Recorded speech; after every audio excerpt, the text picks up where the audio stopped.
Drug free சொசைட்டியாக மாற்றணுன்றதுக்காக காலைல ஒரு அவேர்னஸ்க்கு போயிட்டு வந்தேன். அது போயிட்டு வந்ததுக்கு அப்புறம் ஒரு தப்பான ஒரு ரூமர் வந்து கிளப்பிட்டு இருக்காங்க. என்னன்னா, நாங்கள் ஐபிஎல் மேட்ச்சுக்கு ஒரு 2 years பிஃபோர் சம்திங் போயிருந்தோம்.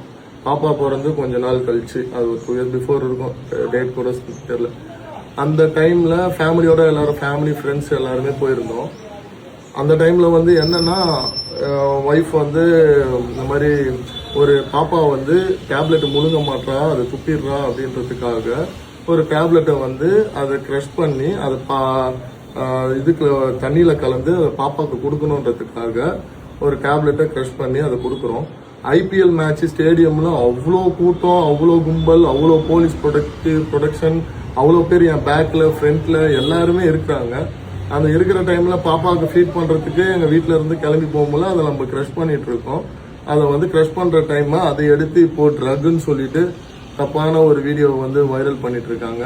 இது ரொம்ப மனசுக்கு கஷ்டமான ஒரு சூழ்நிலையா இருக்கு. ஸோ இந்த மாதிரிலாம் ப்ளீஸ் பண்ணாதீங்க, தயவு செஞ்சு அவாய்ட் பண்ணிக்கோங்க. அது ஐபிஎல் நடக்கிற இடம், அவ்வளோ போலீஸ் ப்ரொடெக்ஷன், அவ்வளோ ஃபேமிலி பீப்புள்ஸ் ஃப்ரெண்ட்ஸ்ல இதெல்லாம் இருக்காங்க. இது ஈஸியான விஷயம் கிடையாது அதை தப்பா பேசுறதுக்கு.